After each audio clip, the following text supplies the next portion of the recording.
this constant fighting we do to push that thing, this desire to worship, away from the one that deserves worship and toward something smaller should tell us something. It's evidence of something. And the problem is, like I said, what Paul pointed out. So this is Romans, the first chapter of Romans, verses 18 through 25. Wow. For the wrath of God is revealed from heaven against all ungodliness and unrighteousness of men, who by their unrighteousness suppress truth. For what can be known about God is plain to them, because God has shown it to them. For his invisible attributes, namely his eternal power and divine nature, have been clearly perceived ever since the creation of the world and the things that have been made. So they are without excuse. For although they knew God, they did not honor him as God or give thanks to him. But they became futile in their thinking, and their foolish hearts were darkened. Claiming to be wise, they became fools, and exchanged the glory of the mortal God for images resembling mortal men, and birds, and animals, and creeping things. Therefore God gave them up to the lust of their hearts to impurity, to the dishonoring of their bodies among themselves, because they exchanged the truth of God for a lie, and worshiped and served the creature rather than the Creator, who is blessed forever. Amen. He says people will suppress the truth. That's what my friend back there was getting at. That it's obvious. It's around us everywhere. We see sunrises, and we use the knowledge of the sun to plant crops, and we know we can count on the seasons to change and water to fall from the sky to give us water to feed our plants. We know if we inhale, there's something out there that's invisible that works within our lungs that allows us to go, exhale, and we can survive here. We're constantly operating on faith. The world around us is incredibly intricate and elegant and wonderful and powerful and awesome. And we're supposed to go, wow. What we do, though, is we suppress it. And people push that down. And in spite of all the evidence around them, they will come to the conclusion that we're here by ourselves. This is what Paul's talking about. We will suppress the truth. We'll exchange the truth of God for a lie that comes from the hearts of men. Suppress, that word is in the Greek is to hold back, to restrain. If you look at the old word in our English language, the definition, it's to hinder from circulation. The idea of like a government might suppress information from going out. But it's the idea that we know it, it's there, we see it, we're aware of it, and we will choose not to acknowledge it. And Keller, all throughout this chapter, is helping us to just pause for a minute when he's addressing the skeptic. The idea of doubting your doubts. Will you put under the same level of scrutiny, the way you address scrutiny towards a faith, will you put that same scrutiny toward your own beliefs, your own ideas? Are you willing to put the same effort you would to suppress the idea that God exists towards the same idea that maybe you're wrong? He's just challenging us to think that way. And as for Christians, he's encouraging us to engage in that. The verse says, they knew God. So Paul's suggesting there was a recognition and awareness. Whether that was when they were children, and they just walked around in wonder, or whether they were 24-year-olds, entering into whatever they were going into, there was a time where they knew there was a God. And then listen to the language. They became futile in their thinking. They became fools. So there's a process of going from here, away from there, to something else. But what's interesting, notice what she said. They still worshipped. There's something in that human person that still wants to give our hearts to something, but instead they worship snakes, and they worship rivers, and they worship the sun, and they worship the moon, and they worship the harvest, and they worship the body, and they worship the temples, and they worship whatever. We are regularly, all around the world, culture against culture against culture, worshiping something. And Keller's trying to let us all see that's an evidence, that's a clue, that we all know God in there somewhere. Remember, he's not trying to prove why God exists, but that we already all know that he's there. By the fact that we give ourselves these things. Keller's looking at what Paul addressed very, very surgically. And what's cool is that we're not left in that place of futile thinking. We're not left in that place of darkness, but God still has this world rich with clues, rich with evidences that he's here. These little arches that are pointing us to him. We're not left in that darkness. So on page 144, Keller asks a question.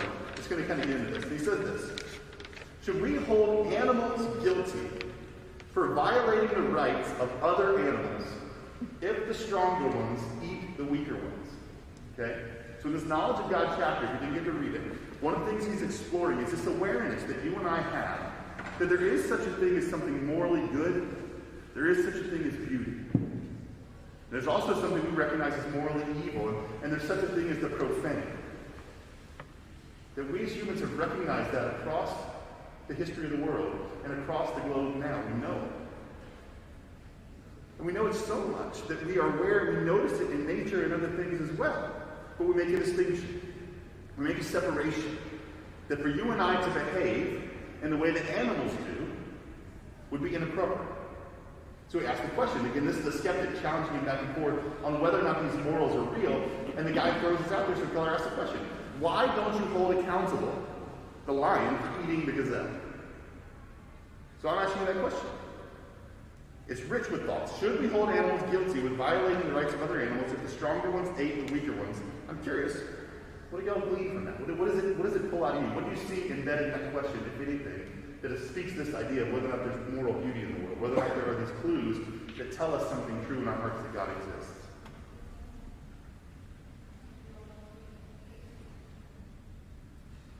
You don't have to. In this question, we see the idea of rights, right? He suggests that one animal might have a right and the other one took it away. He suggests there's a distinction between animals and people. Should you judge the animal? Right? So he's suggesting there's something different there. There's categorically something different between the animals and the people. He's suggesting there's an idea of right and wrong. There's an idea of accountability and responsibility. Like if you know right and don't do it, that matters. What did Father Chris talk about today? You saw the weak and you did not help me. There's accountability that's going to come. You saw the weak and you did help me. There's accountability that's going to come. So what Jesus was talking about 2,000 years ago, we're talking about now here today. These ideas are embedded in this question. There's some premises that Keller talks on. Here they go. One, he believes that humans are categorically distinct from all of the living creatures in the universe. Plant, animal, virus, whatever, humans are different. There's a categorical difference between humans and everything else. Number two, he believes that humans are right to recognize that distinction is present. That for you to treat a fellow human in the same way that a lion treats a gazelle, there's a problem. You should recognize that you're better than that. You shouldn't behave the way that animals do. It's right to recognize that. He also believes a moral law exists. There is such a thing as good and right. And there's such a thing as wrong and bad. And lastly, he believes humans, not animals, are the ones accountable to this law. We don't hold animals accountable in the same way that we hold other people accountable. I mean, just a silly thing. You guys know dogs. Dogs go to the bathroom in the yard, all right? And if your kid did that, you're correct. Right? It's a simple and kind of a gross thing, but it's the idea that we don't treat animals and humans the same, or we shouldn't. And here's an example we'll look at that I think is helpful in this scenario of our awareness of this idea and how the suppression of this idea becomes a problem. And it's the idea with chattel slavery. Because I'm familiar with the word chattel, I had looked it up in years past, but chattel comes to the idea of property. And it's connected to the word cattle, and that's connected to an old Latin word, which meant like piece or property from the head. Capitale was the word, right? Which is where we get capitalism. It's all this idea of something that is owned, the possession of something. And it used to be that chattel was to describe sheep, it could describe cows, even the word cattle could describe sheep and cows, many things over the years.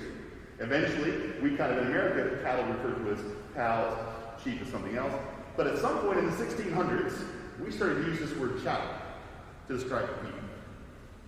And there was an acceptance of this in society, at least to some degree, that we could treat other humans the same way that we were treating domesticated beasts. That it was okay for us to just take them from their families, put them on a boat, and put them to work the same way that we might go take a bison or a buffalo or a cow, move it to our farm and put it to work. And there was a time that was considered okay. That we could call another person our property. And so we've struggled with that, don't we? Like we look back and we as a church might say, they should have known better. That's not how we should behave. That's not how humans should treat other humans. And we would also make a distinction. It isn't the same. It's okay for the farmer to have a cow. And it's okay to ride a horse. And it's okay to have a horse help us pull a wagon out of the mud. That's okay. It's not okay to demand that of a person against their will. There's a distinction. The human and the beast are not the same. They are not equals. And a side note, I want to talk about this. We don't have time to get into the whole thing, but he talks about in this chapter the idea of cultural relativism. And it's the idea that one culture gets their beliefs and their morals from their cultural experience, and another culture might have a different set of beliefs and cultures from their experience. And it is inappropriate for one culture to suggest their way is more superior to the other way. And if we think about that just for a second, that means that our culture today is not allowed to look back on the culture of the 1600s and 1700s and say that's wrong. We would have to say that that was okay for that culture at that time, and we have to grant them through ignorance or suppression a pass. We don't allow that, do we? We do that regularly. We would say it's right for us to look back and say that was wrong. We need to address the wrong, deal with the wrong in some way, shape, or form. We don't turn our heads away and pretend as if it was right. We don't distance ourselves from it by saying it's not appropriate for us to judge. In the same way that we freely judge the Nazi Party in Germany. We would judge that from a different cultural perspective. The cultural relativistic idea really struggles and it gets bogged down when you think about these horrible moral atrocities. The idea that just because I'm across an ocean, or just because I'm separated by a couple hundred years, I don't get to look back at something and determine whether or not that thing was good or right or wrong. The cultural relativism idea begins to fall apart. I want to go back to Keller's premise regarding the chattel slavery. So think about those four things. Humans are different than animals. Humans are right to recognize distinction. Moral law exists. And that humans are accountable to the law, not animals. Look at it with chattel slavery. So humans are categorically distinct from sheep and cattle. Right? Simple premise. We're recognizing that those four-legged beasts without language or logic or reason that can't build cathedrals and arches, they're different than humans are. Number two, we are right to recognize this. We are not to treat cows and sheep the same way that we treat people. I want to make another aside. Because if you get somebody who's really going to push hard into you, somebody who's potentially vegan, right? Or who may be like religiously vegan. Now, some people have a health idea. Some people have kind of like a moral issue with the treatment of animals. I want to make the point to you is that everybody makes a line of distinction somewhere. Nobody believes in like a purely egalitarian state that every single living thing on the earth is absolutely equal and every living thing on the earth should be treated exactly the same.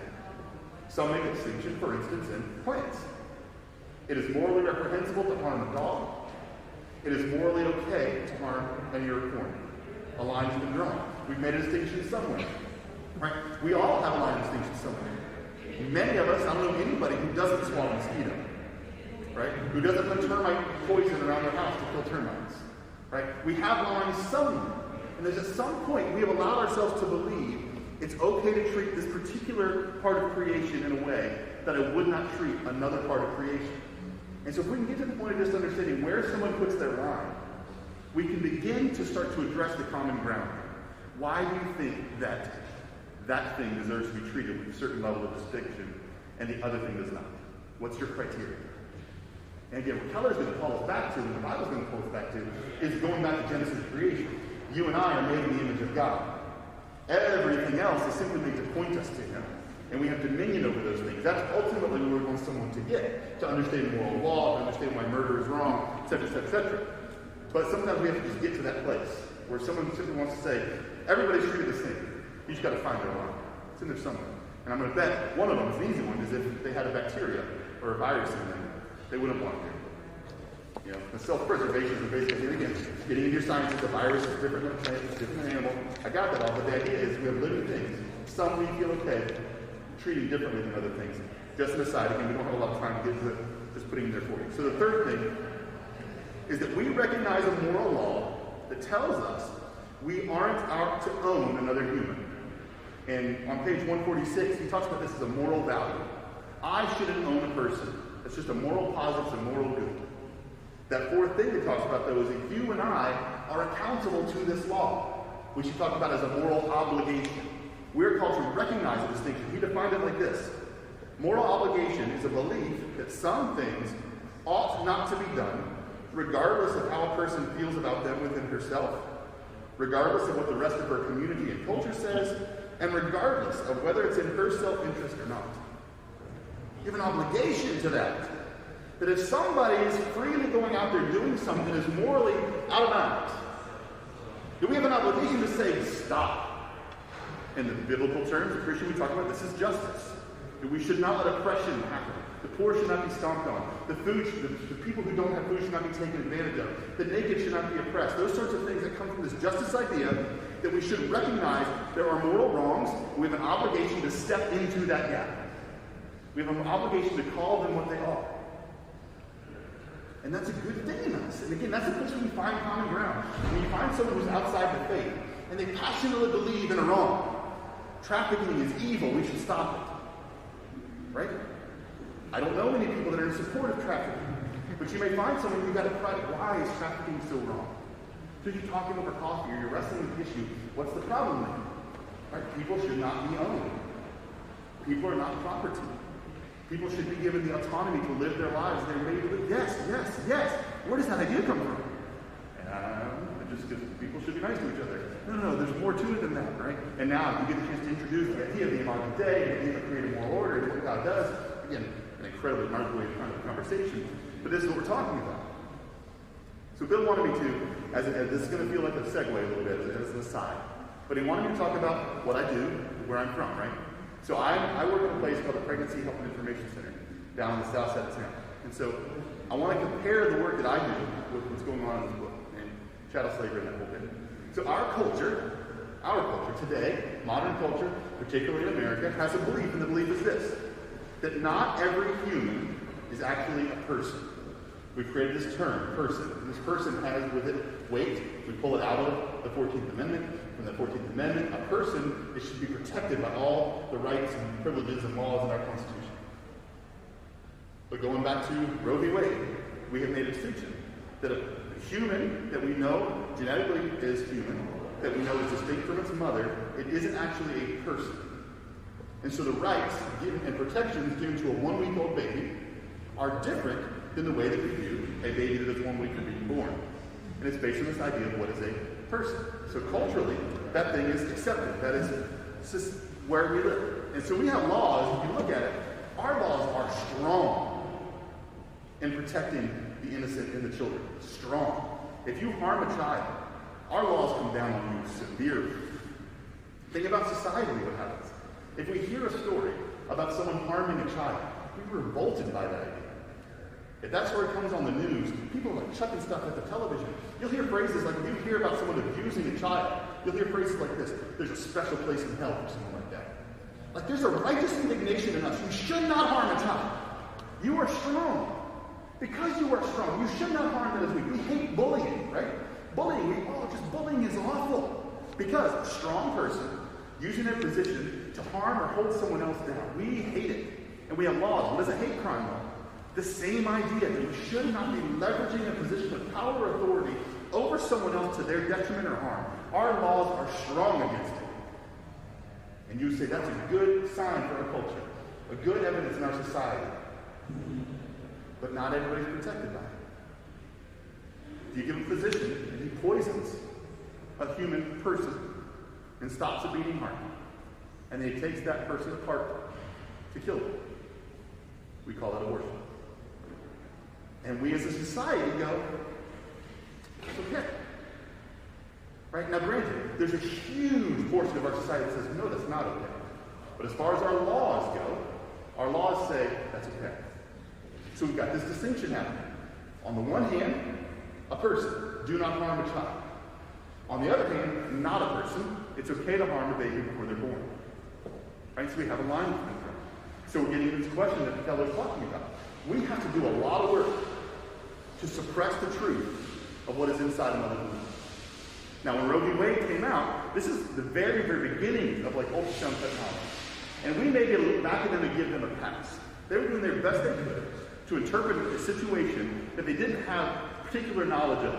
People speculated. They could take a passage of scripture and go, that's probably something. But now, we have like 4-dimensional ultrasounds, and we know that babies in the womb have fingerprints and their heart's beating. They know they can recognize their mother's voice over other people's voices. We know genetically they're distinct. We know it happens from the moment of conception. The moment we have a zygote, we have a distinct human thing. Has its own DNA like you and I do, and it's different than the mom. So we know this. So like, our biology is straight. We've got it.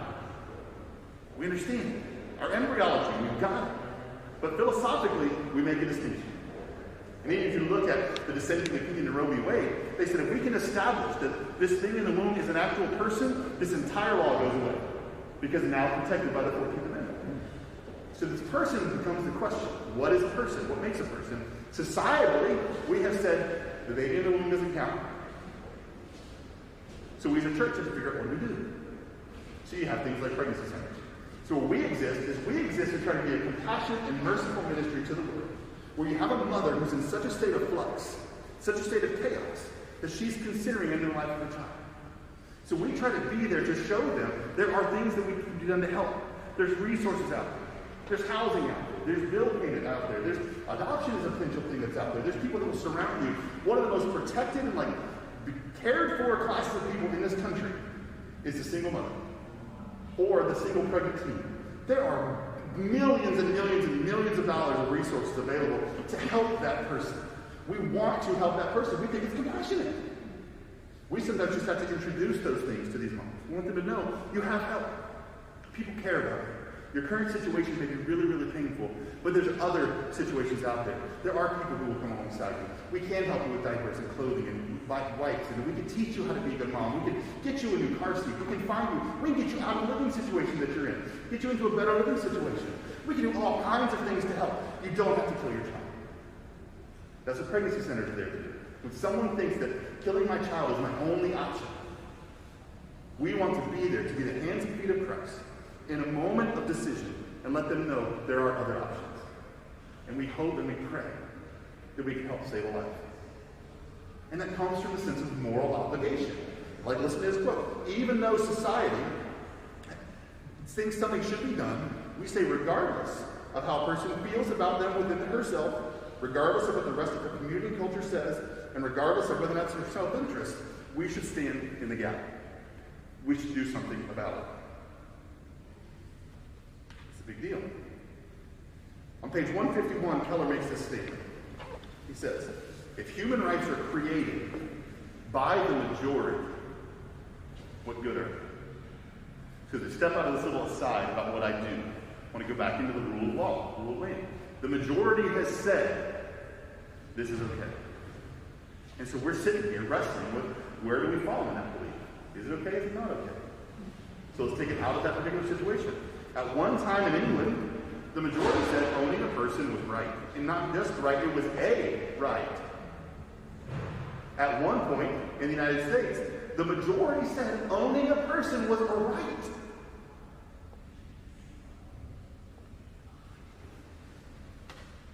Today, in many places, the majority say a human in the womb is not an equal person, but it's a woman's right to choose. So if you go to Keller's question, what good are those rights? Majorities can be really wrong at times. And so we're standing on a place in history of where that's still being discussed and debated. Like, we're looking back now at slavery, and we all are collectively saying that was bad, it was wrong, because it violated the idea that humans are distinct from animals. It violated the idea that we have a moral obligation to care for each other. We look back and say, condemnation, bad, bad, bad. We can use that same thinking to say things like trafficking is bad, bad, bad. But we now, on this issue of the life in the womb, we're in a place where that's still being debated. We're where William Wilberforce was. We're fighting the battle in our laws. We're fighting them out of compassion on the ground. That's where we are. What are we going to do with it? And again, remember, Keller's trying to get us to see, though, the fact that we bristle. The fact that we feel like that, we shouldn't poison a child in the womb. That tells us. Even on the other side, the fact that people are out there that are saying a government should not force a woman to do something with her body that she doesn't want to do. What is that person saying? They're appealing to an idea that there is a moral right and wrong out there. And for a government to oppress someone who is vulnerable, that is wrong. Yes. Yes. We share that value. You're right. You're right. But the relationship between the government and its citizens is lesser in importance than the relationship between a mother and her child. And she will likely say, yes, right. I agree. However, we're going to get back to the person conversation, right? It's going to get back there. But we can find common ground. We can find common ground. We can find a place to get there. When we get that place where someone recognizes there is a moral good, there is something beautiful, we have a place to point them to God, just like these arches do. So he says, I want to close with something that he referenced. Keller, in his books, we come back to these arches, he talked about an issue with ants and how evolutionary psychologists want to say that moral good can be developed chaotically over chance of time, just by general benefit to society. That we all can just say, hey, taking care of babies is good because it gives us taxpayers in the future. So we're going to take care of babies. Purely evolutionary. There's no moral quality to it at all. It's just pragmatic. But there's research he points to with ants that suggests that is absolutely wrong.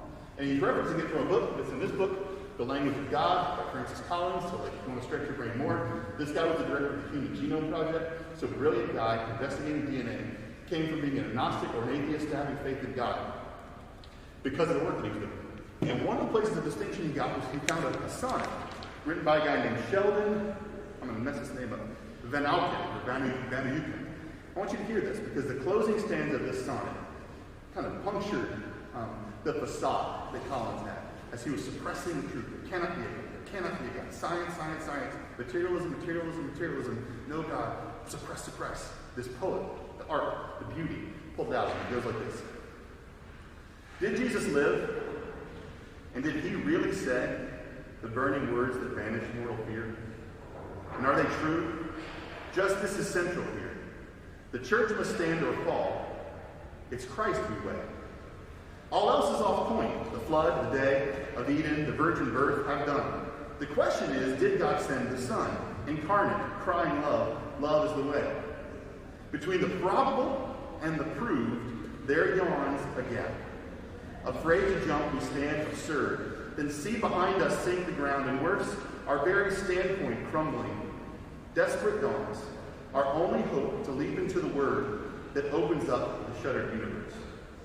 He's asking us in this poem that he found a moment where he was standing in a place considering what is proven and what is probable.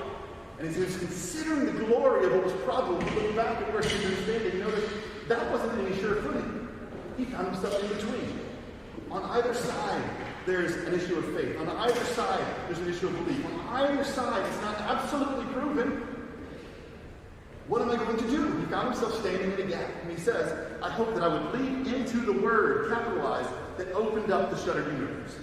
So he took a position of, I will see all that is around me, all the evidence that's out there, and I will listen to what's in my heart, and I will put my trust in God. As opposed to, I will see all that is around me, I will pretend it does not exist, and I will stick here in the materials. So what we find ourselves doing is we find ourselves on hands and knees, looking at the foundation of one of these archways, looking for its imperfections with a microscope. There's a problem, there's a problem, there's a problem. We're crawling around here in the dirt. What he's calling us to do is go up. The whole time we're crawling around the dirt and we're picking apart this thing, we're ignoring the fact that its strength and its beauty is what is actually protecting us and keeping us safe. And he's saying, if we just look up, we would see the God who made it. So I want to close with Keller's comment on page 158. He says, you can, quote, recognize that you do know there is a God. You can accept the fact that you live as if beauty and love have meaning, as if there is meaning in life, as if human beings have inherent dignity, all because you know God exists. It is dishonest to live as if he is there, and yet fail to acknowledge the one who has given you all these gifts. Let me pray for us. God, that's a whole lot to think about and consider. For those that are reading the book, I pray you would help them to absorb it, to process it, think through it, to talk about it so they can grasp these ideas. Those who aren't reading the book, perhaps it might be an inspiration to go and dig into it.